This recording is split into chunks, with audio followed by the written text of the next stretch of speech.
देखो, जैसे कॉलेज से मैसेज आना या भाई घर से फोन आना, तुम इतना तो मानते हो कि तुम्हारी आइडेंटिटी भी जीरो बराबर ही है ना।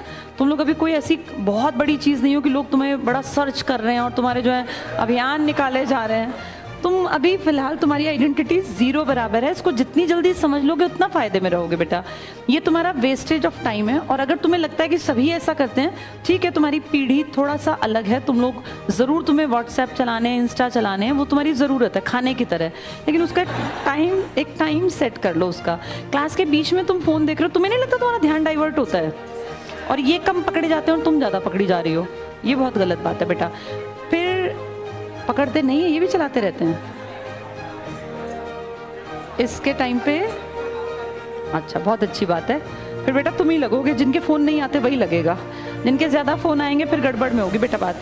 और लड़कियों, तुम इस बात को समझ लो, तुम्हारे पास लिमिटेड टाइम है। इनके तो फिर भी 2-4 साल 6 साल बढ़ जाएंगे। इनकी तब तक शादी नहीं होगी जब तक ये नहीं लगेंगे। पर तुम लोगों को तो अब ये तुम्हें पता नहीं ना, शादी के बाद ज़िंदगी जो है ना वो जहन्नुम बन जाएगी अगर तुम इंडिपेंडेंट नहीं हो। ये बातें सिर्फ कहने भर की नहीं है बेटा, ये बातें तुम्हें समझनी पड़ेंगी। 12वीं के बाद ना जब नए नए बाहर निकलते हैं तो हमें लगता है दुनिया बहुत खूबसूरत है, बहुत हसीन है। कुछ भी नहीं है, दुनिया भयावह काली है। और उसमें ना तुम लोगों को सिर्फ और सिर्फ अपने जो काबिलियत है ना ये सस्टेन करवाएगी। और लड़कियों को तो वैसे बेटा दूसरा ऑप्शन है नहीं। एक बार जहाँ तुम्हारी शादी हो गई, तुम्हें जिंदगी भर वहाँ निभाना पड़ेगा। अगर तुम पढ़ी लिखी हो तो तुम्हें इज्जत मिल जाएगी, अदरवाइज वहीं बेइज्जती भी होगी और वहीं रहना भी पड़ेगा। फिर तुम्हें ये बात याद आएगी, काश उस टाइम पे हमने मान लिया होता या मैम की बात सुन ली होती। ये इंस्टाग्राम के जितने दोस्त हैं ना, ये जिंदगी में कभी मिलने नहीं है, ना ये कभी काम आने। ये सच बात है। और जितने तुम्हारे, कोई तुम्हारा फॉलोवर हो, कोई तुम्हें इंस्टा पे, तुम्हें क्या फॉलो ही करते हैं इंस्टा पे, हाँ, तो वो किसी काम नहीं आने। और ये मुझे कल भी शिकायत कर रहा था कि लड़कियां जो है फ़ोन ज़्यादा इस्तेमाल करती हैं। तो बेटा थोड़ा सा कॉन्शियस रहो। जैसे समझदार को इशारा ही काफ़ी होता है। अब एक एक को पकड़ा तो नहीं जा सकता, और क्यों हम पकड़ें?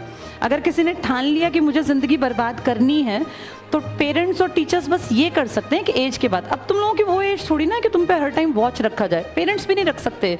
अब इस एज में आते आते सबसे बड़ी चीज़ होती है आत्म, कि मुझे नहीं बिगड़ना, मुझे गलत रास्ता नहीं पकड़ना।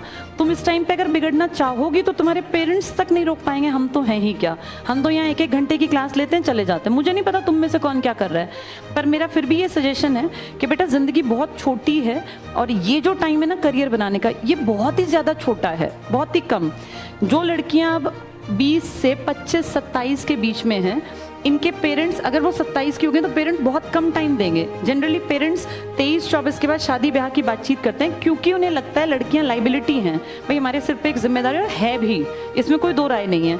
जो लड़कियां पढ़ेंगी लिखेंगी नहीं, कुछ काम नहीं करेंगी, तो क्या करेंगे? उनको घर में मूर्त की तरह थोड़ी ना सजा के बैठाएंगे, करेंगे उनकी शादी। मैं इस मामले में बिल्कुल ये नहीं मानती कि लड़कियों को 30 साल तक बैठाए रखो। क्यों बैठाए रखें? पढ़े लिखें, काबिल बने, बहुत अच्छी बात है, इंडिपेंडेंट बने, उसके बाद वो कोई डिसीजन अपना खुद से लें। उन्हें शादी करनी है नहीं करनी, किससे करनी, उनको आज़ादी। लेकिन ये तरीका कि भैया 20 साल की उम्र है, 19 साल की, अभी स्कूल से निकले, व्हाट्सएप चलाए जा रहे हैं, इंस्टा पे मैसेज आ रहे हैं, तो बेटा इसका फिर लॉन्ग रन में तुम क्या सोचती हो, क्या निकलेगा? ये फाइनली एक एज के बाद तुम्हारे पेरेंट्स शादी कर देंगे, और उस शादी के बाद चाहे कुछ भी करती हो तुम अभी घर पे, तुम्हें झाड़ू भी मारनी पड़ेगी, पोछा भी लगाना पड़ेगा, बर्तन भी धोने पड़ेंगे, कपड़े भी धोने पड़ेंगे, तह भी करने पड़ेंगे, प्रेस भी करने, पूरा दिन तुम्हारा जाले उतारने में और पोछे मारने में चला जाएगा। तो उससे तुम्हें बचना है। काम कोई बुरा नहीं है, मैं ये बिल्कुल नहीं कह रही कि काम बुरा है, लेकिन तुम उसके लिए नहीं बने हो कि तुम सिर्फ पूरी जिंदगी पोछे मारते रहो। और तुम्हें लगता है नहीं हम उसमें खुश रहेंगे, तो बेटा कर लो फिर मैसेज, फिर कौन रोक सकता है? फिर तो कोई रोक ही नहीं सकता। तो अपनी लाइफ सेट कर लो, ये फालतू के काम कहीं काम नहीं आने बेटा, है ना।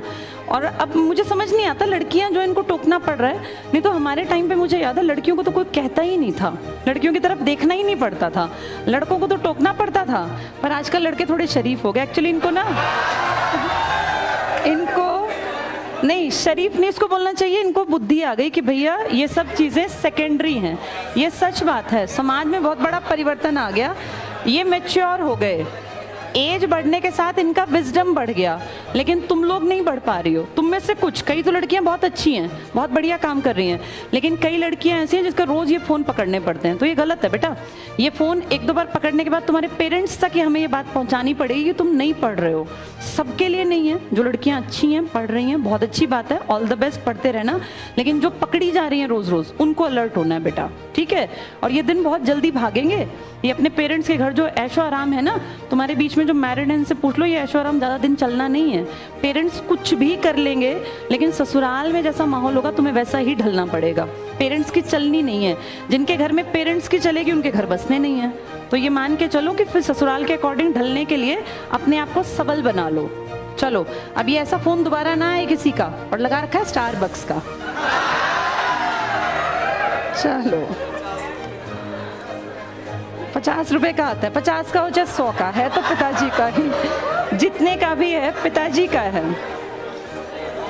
चलो बेटा, इसको पूरा कर लो फटाफट, टैक्स और फीस को। कहाँ पहुंचे थे हम लोग? लास्ट 3rd पॉइंट पढ़ रहे थे ना, ठीक है।